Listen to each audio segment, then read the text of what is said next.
പറയാം. Hallelujah, hallelujah.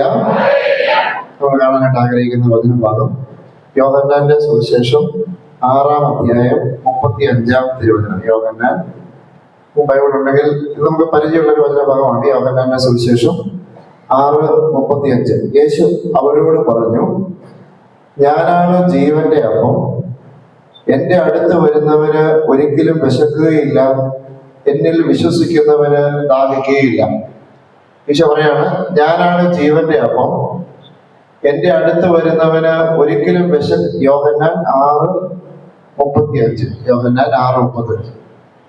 നമ്മൾ ഈ ഒരു കുറച്ച് സമയം 8:15 വരെയുള്ള സമയത്തോളം നമ്മൾ കൂടുതലും എങ്ങനെ നമുക്ക് ഈശോയെ, ദിവ്യകാരുണ്യ ഈശോയെ ആരാധിക്കാം എന്നതിനെ കുറിച്ചിട്ടാണ് നമ്മൾ ഗൗരവത്തോടെ ചിന്തിക്കുന്നത്.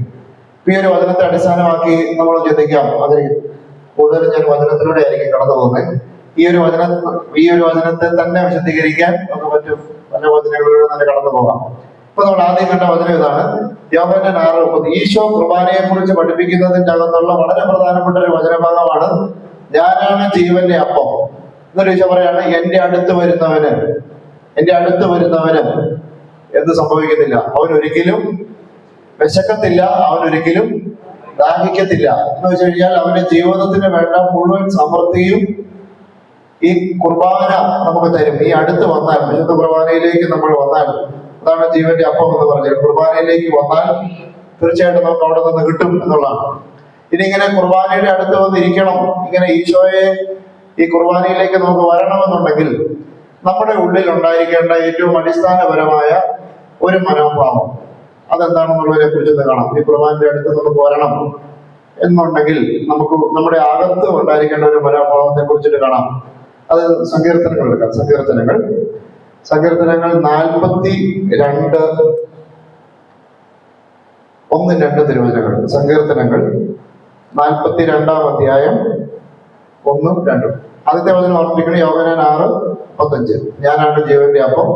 എന്റെ അടുത്ത് വന്നാൽ അവനൊരിക്കലും വിശക്കത്തില്ല, അവനൊരിക്കലും ദാഹിക്കത്തില്ല. ഇനി രണ്ടാമത് നമ്മൾ കാണുന്നത്, ഈ കുർബാനയുടെ അടുത്തേക്ക് വരാൻ നമുക്ക് വേണ്ട ഏറ്റവും പ്രധാനപ്പെട്ട ഒരു ക്വാളിറ്റിയെ കുറിച്ചിട്ടാണ് നമ്മൾ കാണുന്നത്. അതാണ് സങ്കീർത്തനങ്ങൾ 42 1-2 തിരുവചനങ്ങൾ. വചനം ഉണ്ടോ?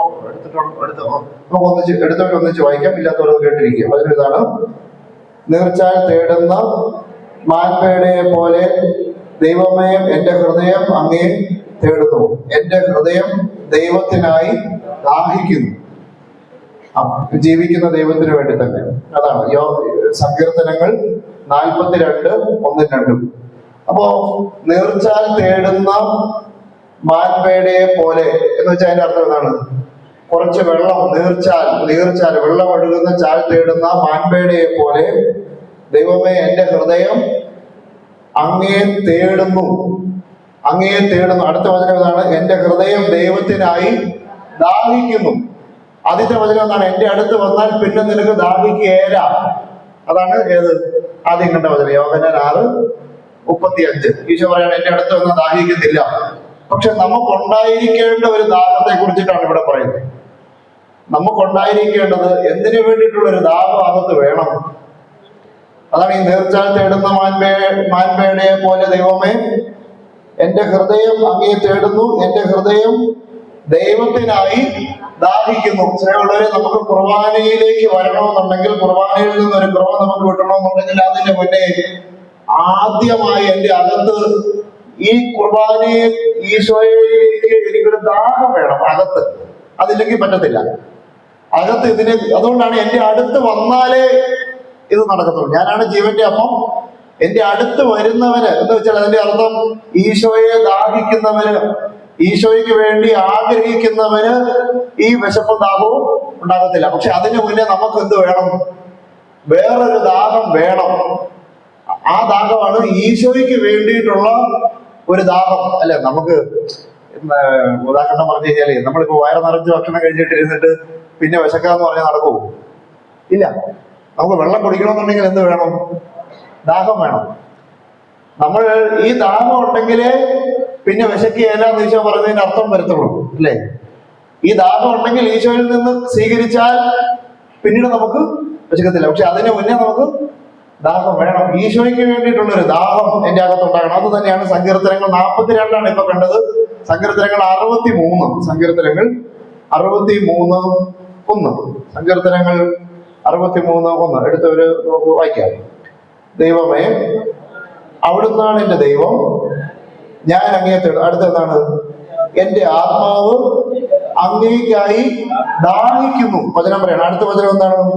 ഉണങ്ങി വരണ്ട ഭൂമി എന്ന പോലെ എന്റെ ശരീരം അങ്ങയെ കാണാതെ തളരുന്നു. കണ്ടോ? ഇവിടെ സങ്കീർത്തനങ്ങൾ 63 വചനം വീണ്ടും പറയാണ്, ദൈവമേ, അവിടുന്നാണ് എന്റെ ദൈവം, ഞാൻ അങ്ങയെ തേടുന്നു. അടുത്ത വചനം ഇതാണ്, എന്റെ ആത്മാവ് അങ്ങേയ്ക്കായി ദാഹിക്കുന്നു. വളരെ നമ്മൾ പ്രാർത്ഥിക്കേണ്ടത് ഈ ഒരു സമയം ഞാൻ പ്രാർത്ഥിക്കുന്നു നിങ്ങൾക്ക് വേണ്ടിയിട്ടും, നമ്മുടെ ഉള്ളിൽ ഈശോയ്ക്ക് വേണ്ടിയിട്ടുള്ള ഒരു ദാഹം ഉള്ളിൽ രൂപപ്പെടണം. ഈശോയ്ക്ക് വേണ്ടിയിട്ടുള്ള ഒരു ആഗ്രഹം വരണം. ഈശോയ്ക്ക് വേണ്ടിയിട്ട് അത് വരാത്തതിന്റെ പിന്നിലെ കാരണം എന്താണ്? ഇനി നമുക്ക് ആർക്കെങ്കിലും അങ്ങനെ വരുന്നില്ലെങ്കിൽ അതിന്റെ പിന്നിലെ കാരണം എന്തായിരിക്കും? അങ്ങനെ ഒരു ദാഹം എന്റെ അകത്ത് വരുന്നില്ല. ഇതൊക്കെ അച്ഛനിങ്ങനെ പറയുന്ന കേൾക്കാൻ രസമാണ്, പക്ഷെ എനിക്ക് അകത്ത് അങ്ങനെ ഒരു ആഗ്രഹം വരുന്നില്ല. ഏതാ?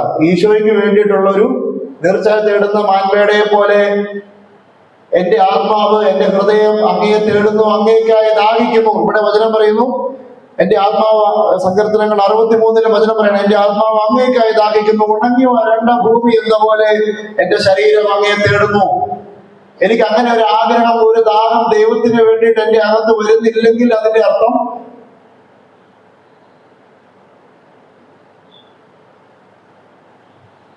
അതാണല്ലോ അല്ലെ? ആദ്യം നമുക്ക് ദാഹം വരണം, എന്നാലേ നമുക്ക് കുർബാനയിലേക്ക് വരാൻ പറ്റത്തുള്ളൂ. ഞാനാണ് ജീവന്റെ അപ്പൊ എന്റെ അടുത്ത് വരുന്നവൻ ഒരിക്കലും വിശക്കുകയില്ല. അപ്പൊ ആ ദാഹം എത്ര ഉള്ളു? ഞാൻ നേരത്തെ ഉദാഹരണം പറഞ്ഞത് തന്നെയാണ്. നമ്മൾ വേറെ എവിടെ നിന്നെങ്കിലും ഭക്ഷണം കഴിച്ചിട്ടാണ് ഇരിക്കുന്നതെങ്കിൽ പിന്നീട് എത്ര വിഭവസമൃദ്ധമായ ഭക്ഷണം വിളമ്പിയാലും നമുക്ക് വിശപ്പ് വരികയില്ല. കിട്ടിയോ? വേറെ എവിടെ നിന്നെങ്കിലും ഭക്ഷണം കഴിച്ചിട്ടാണ് ഇരിക്കുന്നതെങ്കിൽ പിന്നീട് എത്ര കഷ്ടപ്പെട്ടുണ്ടാക്കിയതാണെങ്കിലും എത്ര രുചികരമായ ഭക്ഷണമാണെങ്കിലും അല്ലെ, വയറ് നിറഞ്ഞിട്ട് അങ്ങേറ്റാണ്ടിരിക്കുന്നെങ്കിൽ പിന്നെ ഒരു കാര്യമില്ല, കഴിക്കാൻ പറ്റില്ല. അപ്പൊ അത് തമ്മിൽ എന്താ ബന്ധം? എനിക്ക് ഈശോയുടെ ഒരു ദാഹം വരുന്നില്ലെങ്കിൽ അതിന്റെ അർത്ഥം ഞാൻ വേറെ എവിടുന്നോ വെള്ളം കുടിച്ചിട്ട് വയറ് നിറഞ്ഞിരിക്കുകയാണ് അല്ലേ? അതെന്തായിരിക്കും?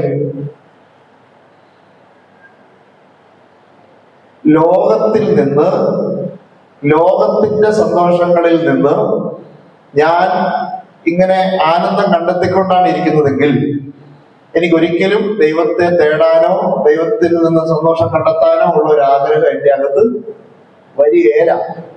എന്റെ അകത്ത് മുഴുവനും കിടക്കുന്നത് എന്താണ്? ലോകത്തിന്റെ, പിശാചിന്റെ, പാപത്തിന്റെ, പ്രമാണ ലംഘനങ്ങളുടെ വഴിയായിട്ടുള്ള ഒരാനന്ദം, ഒരു സന്തോഷം. അത് ആനന്ദം എന്നല്ല പറയുന്നത്, സുഖമാണ്. ജഡിക പാപത്തിന്റെ സുഖം. ഇത് അകത്ത് കിടപ്പുണ്ടെങ്കിൽ നമ്മൾ എത്ര അപ്പുറത്തിട്ട് വേണം ശ്രമിച്ചാലും എനിക്ക് ഈശോയോടുള്ളൊരു ദാഹം എന്റെ അകത്ത് വരികയില്ല. വരണമെന്നുണ്ടെങ്കിൽ എന്ത് ചെയ്യണം? നമ്മളുള്ള ഈ ധൂർത്തപുത്രൻ ചെയ്തതുപോലെ അത് ഉപേക്ഷിക്കണം. ആ പന്നിക്കുഴി ഉപേക്ഷിച്ചിട്ട് ധൂർത്തപുത്രൻ എഴുന്നേറ്റ് വന്നപ്പോ, അല്ലെങ്കിൽ സക്കേവൂസ് ഇതെല്ലാം ഞാൻ വേണ്ടെന്ന് വെക്കുന്നു എന്ന് പറഞ്ഞ് വേണ്ടെന്ന് വെച്ചപ്പോഴാണ് രക്ഷ കിട്ടിയത്. ഇത് ഉപേക്ഷിച്ച ആളുകളിലേക്ക് മാത്രമേ എന്ത് വന്നിട്ടുള്ളൂ? ദൈവത്തിന്റെ അനുഭവം അവർക്ക് പിടികിട്ടിയിട്ടുള്ളൂ, ഉണ്ടായിട്ടുള്ളൂ. അതല്ല, ദൈവങ്ങളുടെ കൂടെ നടന്നതിന്റെ പേരിൽ ഒരിക്കലും അത് പിടികിട്ടത്തില്ല. അവരുടെ പാപത്തിന്റെ വഴി ഉപേക്ഷിച്ചു കഴിഞ്ഞാൽ അടുത്ത ക്ഷണത്തിൽ അവർക്ക് മാനസാന്തരം, അവർക്ക് ദൈവാനുഭവം കിട്ടുകയാണ്. ദൈവാനുഭവം ഒന്ന് ചൊല്ലി പറയാമോ? Hallelujah, hallelujah. നമുക്കിത് ദാഹിക്കാൻ പറ്റുന്നില്ലെങ്കിൽ അതിന്റെ അർത്ഥം എന്റെ ഉള്ളിൽ മറ്റെന്തോ ലോകത്തിൻ്റെതായിട്ടുള്ള എന്തോ ഒരു സന്തോഷം എന്റെ അകത്തുണ്ട് എന്നതാണ് അതിന്റെ അർത്ഥം. യെസ്.